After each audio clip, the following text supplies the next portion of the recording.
Entré a trabajar al asilo San Gregorio en el 2014, cuando tenía 32 años y todavía creía que la vejez era una forma tranquila de apagarse. El lugar estaba en las afueras de Zacatecas, sobre una carretera vieja donde por las noches no pasaban autos, solo perros flacos y viento levantando polvo contra las ventanas. Yo era auxiliar de enfermería en el turno nocturno. Me tocaba cambiar sueros, repartir medicamentos, revisar pañales, tomar presión y caminar por los pasillos con una linterna pequeña, porque la instalación eléctrica fallaba seguido. Al principio me gustaba el trabajo. Había ancianos que te tomaban la mano como si fueras familia, otros rezaban dormidos, otros simplemente miraban el techo durante horas, como si esperaran que alguien viniera por ellos. En el cuarto 17 vivía el señor Eusebio Larios. Tenía 89 años, demencia avanzada y una costumbre que a todos nos incomodaba. Todas las madrugadas, exactamente a las 3:10, se sentaba en la cama y decía que alguien estaba parado junto a la puerta. Nunca gritaba. Eso era lo peor. Solo señalaba hacia la entrada, con los ojos llenos de lágrimas, y murmuraba: «Ya volvió por mí». Las primeras veces pensé que era parte de su enfermedad. Mis compañeras decían que Eusebio había sido velador de un hospital abandonado y que, antes de perder la memoria, contaba historias muy raras sobre pacientes que seguían caminando después de muertos. Yo no creía en eso. En un asilo uno aprende que la mente puede romperse de formas muy crueles. Una madrugada de octubre me tocó hacer ronda sola. Afuera llovía y el agua se metía por las grietas del techo, cayendo en cubetas que sonaban como relojes descompuestos. Cuando pasé frente al cuarto 17, escuché a Eusebio hablar con alguien. Me asomé. Estaba sentado en la cama, completamente despierto, mirando hacia la silla vacía junto a la ventana. Su voz no era débil ni confundida. Hablaba claro, como un hombre sano. Decía que no quería irse todavía, que ya había pagado por lo que hizo, que no era justo que lo siguieran buscando. Sentí frío en la espalda. Entré despacio y le pregunté con quién hablaba. Eusebio volteó hacia mí y me miró como si por fin me reconociera. Me dijo mi nombre completo. Yo nunca se lo había dicho. Después sonrió, pero no con ternura, sino con miedo. Me pidió que revisara debajo del colchón. Dijo que ahí estaba la razón por la que ellos no lo dejaban dormir. Pensé que deliraba, pero algo en su mirada me obligó a obedecer. Levanté el colchón con cuidado y encontré un sobre amarillento, pegado con cinta vieja a la madera de la cama. Dentro había fotografías pequeñas, recortes de periódico y una llave oxidada. En las fotos aparecía el mismo asilo, pero mucho más deteriorado. También se veían ancianos sentados en el patio, todos demasiado delgados, todos con la misma expresión de abandono. Uno de los recortes hablaba de una inspección hecha en 1987, cuando el lugar funcionaba de manera clandestina. Decía que varios residentes habían muerto por negligencia, pero el caso fue cerrado por falta de pruebas. Cuando volteé, Eusebio lloraba en silencio. Me dijo que él no había sido paciente al principio. Había trabajado ahí como encargado nocturno. Su tarea era mantener tranquilos a los ancianos que lloraban, los que pedían agua, los que intentaban escapar. Me confesó que una noche encerró a un hombre llamado Arcadio en un cuarto de limpieza porque no dejaba de gritar que quería ver a su hija. A la mañana siguiente lo encontraron muerto, sentado contra la puerta, con las uñas partidas de tanto rascar. Eusebio me pidió que llevara la llave al cuarto del fondo, el que siempre estaba cerrado por humedad. Luego se acostó y dejó de hablar. Fui porque no pude evitarlo. El cuarto estaba al final del pasillo, detrás de la lavandería. La llave entró sin resistencia. Al abrir, me golpeó un olor a ropa vieja, orines secos y tierra mojada. En la pared había marcas largas, profundas, como arañazos. Y en el piso, junto al zoclo, encontré algo que me heló la sangre, una placa metálica de cama con un nombre grabado.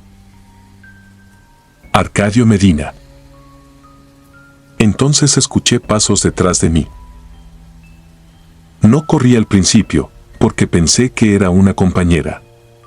Pero los pasos eran lentos, arrastrados, y venían acompañados de una respiración seca, como alguien intentando hablar sin garganta. Cuando volteé, vi una sombra al final del pasillo. No tenía forma completa, solo parecía un anciano encorvado, con los brazos pegados al cuerpo y la cabeza inclinada hacia un lado. La luz parpadeó. Y la sombra ya estaba más cerca. Cerré el cuarto de golpe y corrí hasta enfermería. Esa misma mañana, a las 6:20, encontraron muerto a Eusebio. El doctor dijo que fue un paro natural.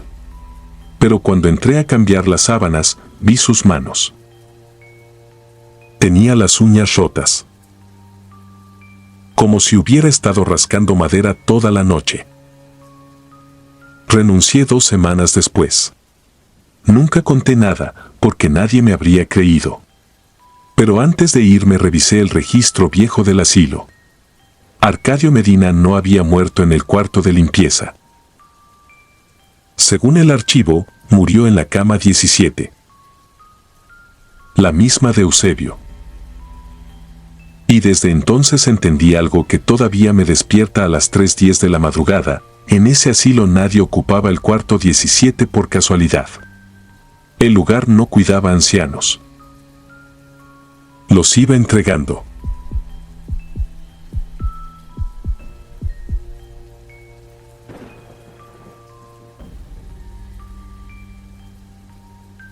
Tenía 31 años cuando acepté el trabajo en un asilo a las afueras de Saltillo en el invierno de 2014. No fue por vocación, sino por urgencia. Me acababa de quedar sin empleo y ese lugar era el único que ofrecía turno nocturno con pago inmediato. Recuerdo perfectamente el olor la primera vez que entré, una mezcla de cloro, humedad vieja y algo más, algo que no supe identificar, pero que se me quedó pegado en la garganta. La rutina era mecánica, casi automática. Revisar signos, cambiar sábanas, administrar medicamentos y vigilar que nadie se levantara de madrugada. Los ancianos hablaban poco conmigo, pero entre ellos compartían cosas que preferían no decir en voz alta. Fue así como escuché por primera vez sobre el visitante. No tenía nombre, solo una descripción repetida en susurros, un hombre alto, inmóvil, siempre en silencio, siempre presente antes de que alguien muriera. No le di importancia al principio. En un lugar así, donde la muerte es constante, es normal que surjan historias para darle sentido a lo inevitable. Pero había algo extraño en la forma en que lo contaban. No era miedo exagerado, era resignación.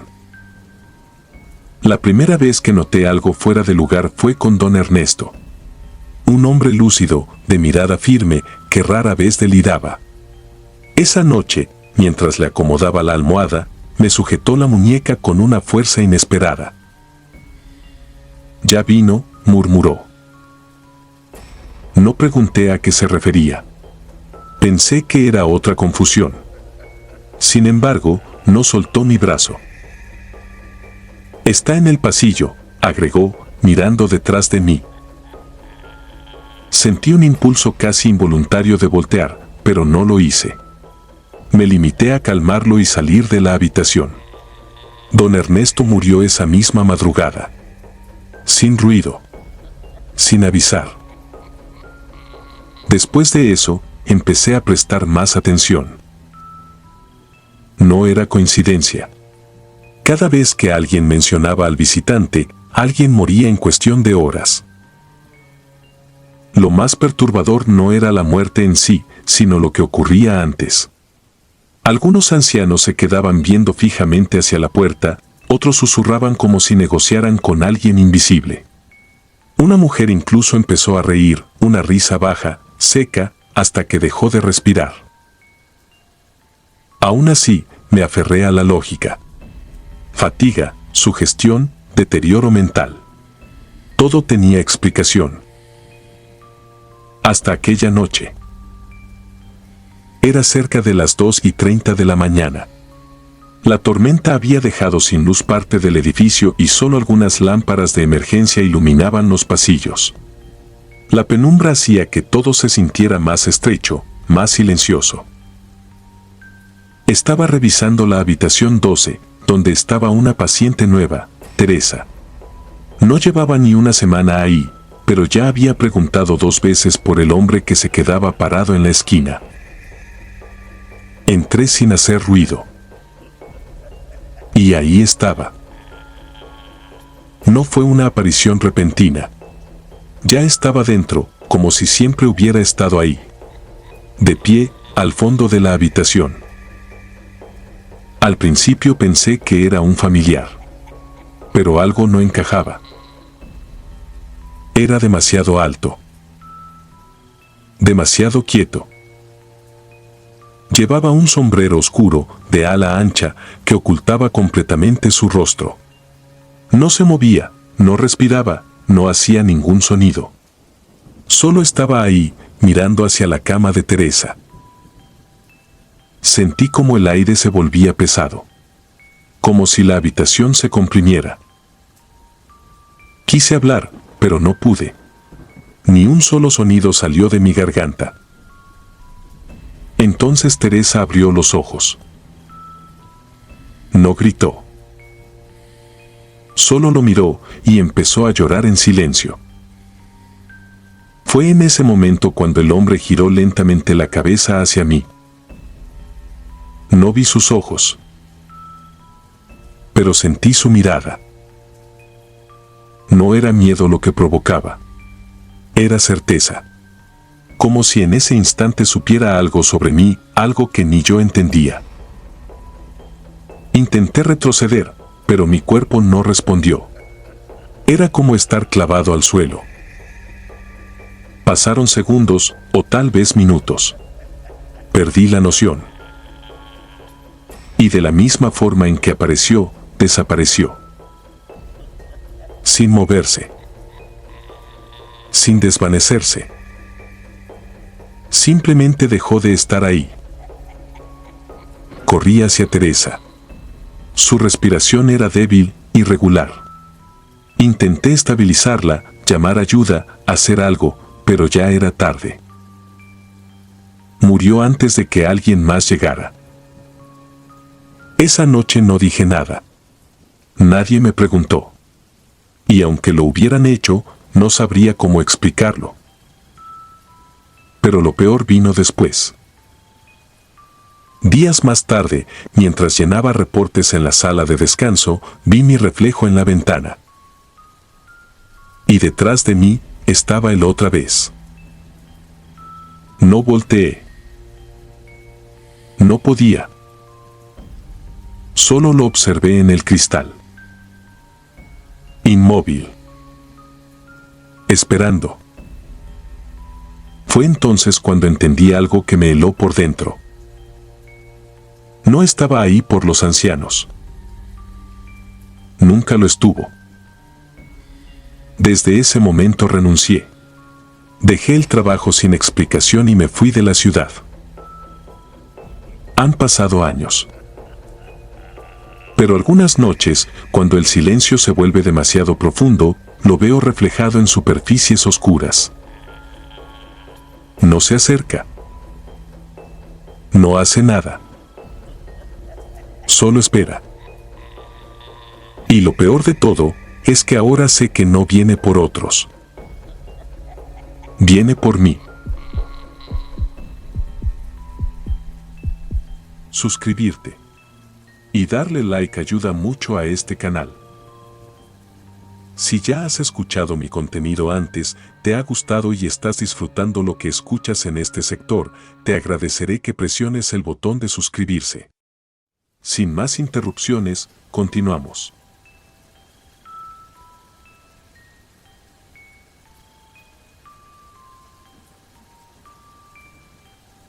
Han pasado ya 11 años desde aquella época, pero todavía hay noches en las que me despierto con la sensación de que alguien me observa desde la oscuridad. No es una paranoia cualquiera, es una certeza que se instaló en mí desde que hice mis prácticas en aquel asilo, uno que, incluso ahora, evito nombrar cuando hablo con alguien más. En ese entonces yo estudiaba enfermería y, como muchos, tenía que cruzar media ciudad para llegar a la facultad. El trayecto no me molestaba, salvo por un punto en específico, una calle larga, silenciosa, donde se levantaba un asilo antiguo, cercado por una malla oxidada. No tenía nada particularmente extraño, excepto por una ventana. Siempre era la misma. Siempre a la misma hora. Siempre él. Un anciano de piel grisácea, demasiado estirada sobre los huesos, con una sonrisa fija que no parecía humana. No importaba si llovía o si el sol apenas salía, ahí estaba, inmóvil, observándome. Y cuando yo pasaba frente a la reja, levantaba la mano con una lentitud antinatural, como si ese gesto le costara demasiado, o como si disfrutara hacerlo despacio. Nunca había nadie más en esa ventana. Nunca.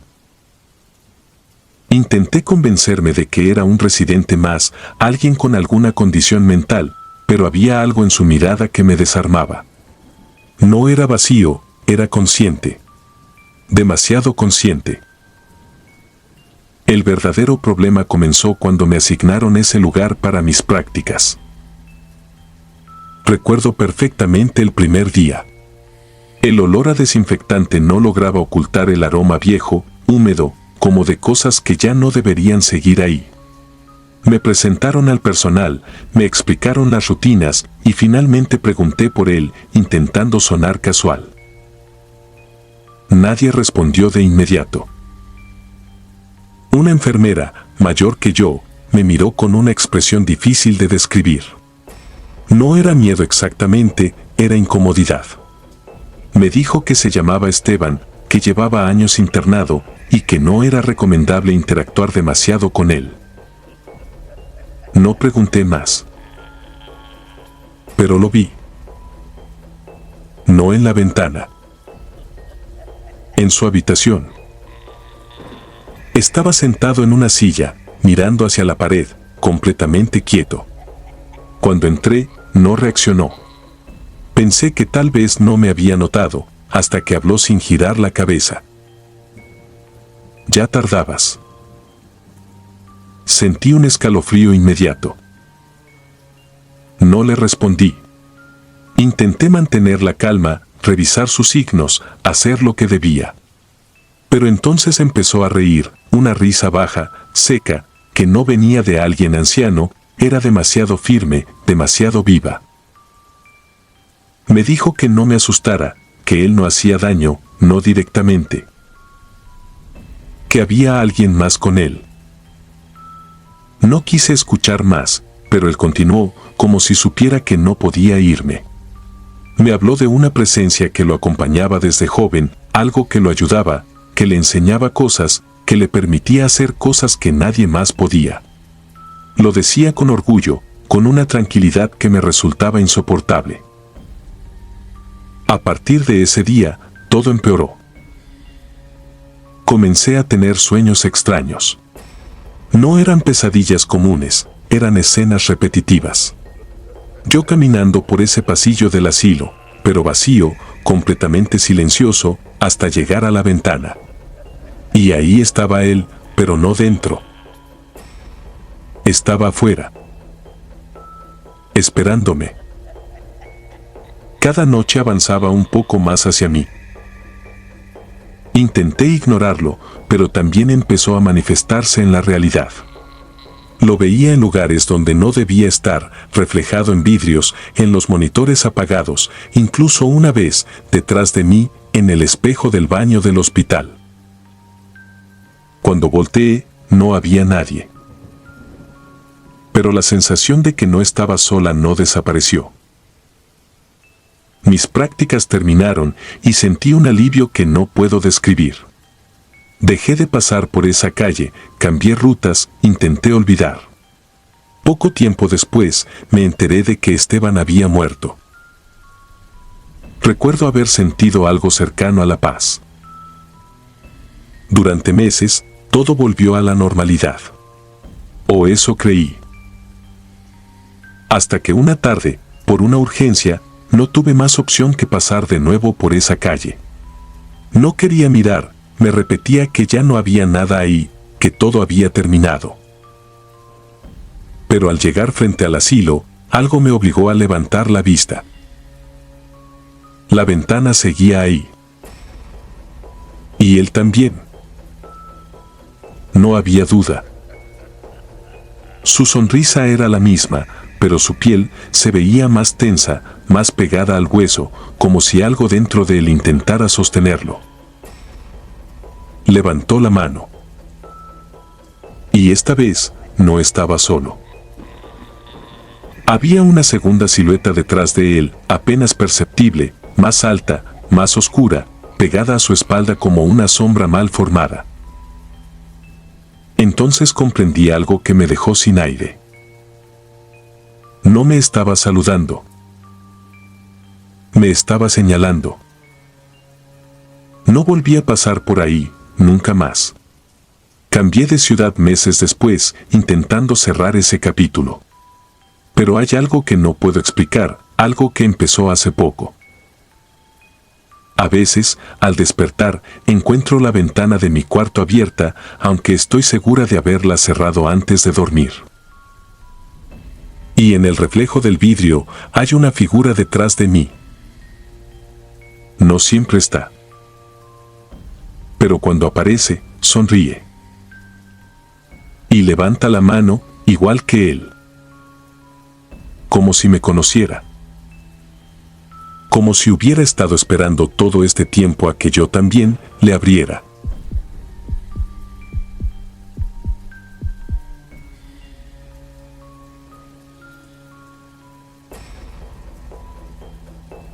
Acepté ese empleo en 2012 en un asilo privado a las afueras de Torreón.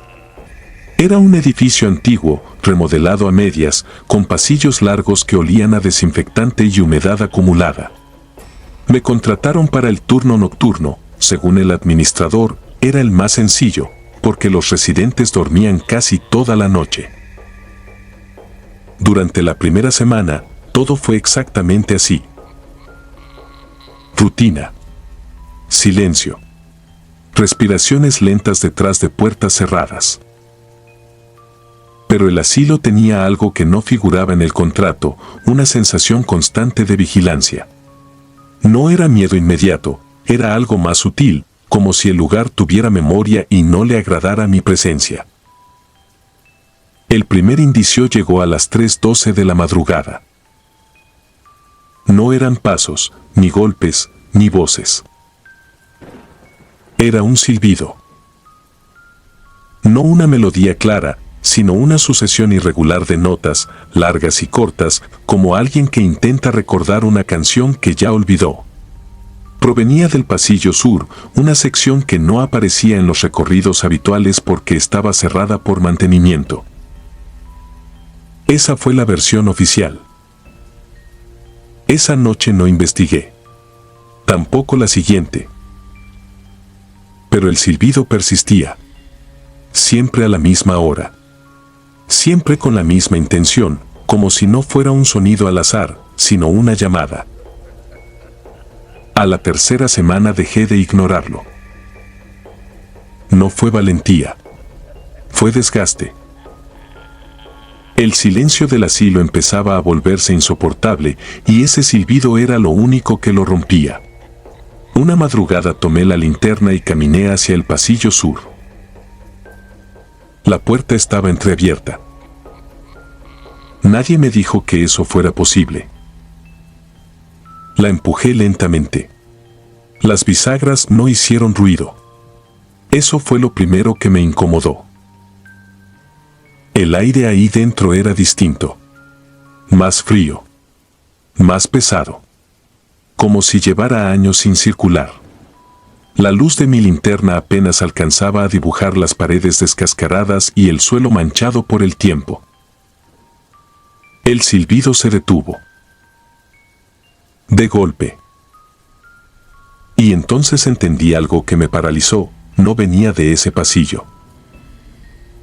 Venía detrás de mí. Giré de inmediato. Nada. Solo oscuridad y el reflejo de la linterna en un vidrio sucio al fondo. Pero en ese reflejo, por un segundo, no estuve solo. Había una figura. No estaba en el pasillo. Estaba demasiado cerca de mí. Alta, delgada, encorvada. El rostro cubierto por mechones largos y húmedos. Pero lo que más perturbaba no era su apariencia, era su postura. Inclinada hacia mí, como si estuviera escuchando. Como si estuviera esperando que yo hiciera algo. Parpadeé. Y desapareció. Retrocedí sin darme cuenta, con el pulso acelerado y la respiración irregular. Fue entonces cuando una de las sillas de ruedas del fondo avanzó unos centímetros por sí sola. No de golpe. No violentamente. Lentamente, como si alguien la empujara con cuidado. Sentí el impulso de huir, pero no lo hice. No en ese momento. Porque el silbido volvió. Pero esta vez no era externo. Lo escuché dentro de mi cabeza. Claros intervalos. Pausas precisas. Una estructura. Era una secuencia. Esa noche salí del pasillo sin mirar atrás. Pero el problema no terminó ahí. Al contrario. Los días siguientes, el silbido dejó de respetar horarios. Aparecía mientras registraba medicamentos, mientras revisaba signos vitales, incluso cuando estaba fuera del asilo. Y entonces empezaron los lapsos. Momentos perdidos. Pequeños vacíos en mi memoria. Un turno completo del que no recordaba nada. Objetos fuera de lugar. Puertas abiertas que yo juraría haber cerrado. Decidí revisar las cámaras. No debía hacerlo, pero lo hice. Y lo que encontré fue peor que cualquier cosa que hubiera imaginado. A las 3:12 de la madrugada, ahí estaba yo. De pie en el pasillo sur. La puerta completamente abierta. Caminaba despacio, deteniéndome frente a cada habitación abandonada. Pero no era mi forma de moverme. Mis pasos eran demasiado uniformes. Mecánicos. Y mi cabeza estaba inclinada hacia un lado, como si estuviera escuchando algo. Avancé el video. Me vi entrar a la última habitación. La misma donde había visto la silla de ruedas. Y entonces ocurrió. Me detuve frente a la pared. Durante varios segundos no hice nada. Luego, muy despacio, levanté la cabeza. Y empecé a silbar. La misma secuencia. Las mismas pausas. La misma cadencia. Pero había algo más. En el video, justo detrás de mí, comenzó a formarse otra figura. No apareció de golpe. Se definió lentamente, como una sombra que aprende a tener forma. Y cuando el silbido terminó, ya no estaba detrás. Estaba alineada conmigo.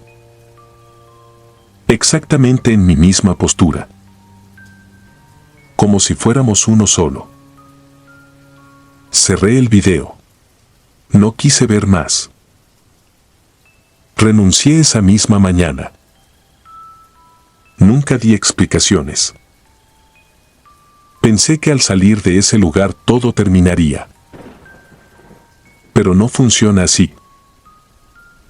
Porque aún hoy, años después, hay noches en las que despierto sin saber por qué, con la garganta seca y un sabor metálico en la boca. Y en el silencio absoluto de mi cuarto, antes de moverme, antes de abrir los ojos, escucho el silbido. No viene de afuera. No viene de la casa. Viene de mi propia respiración. Y lo peor no es eso. Lo peor es que ahora ya no me esfuerzo en detenerlo.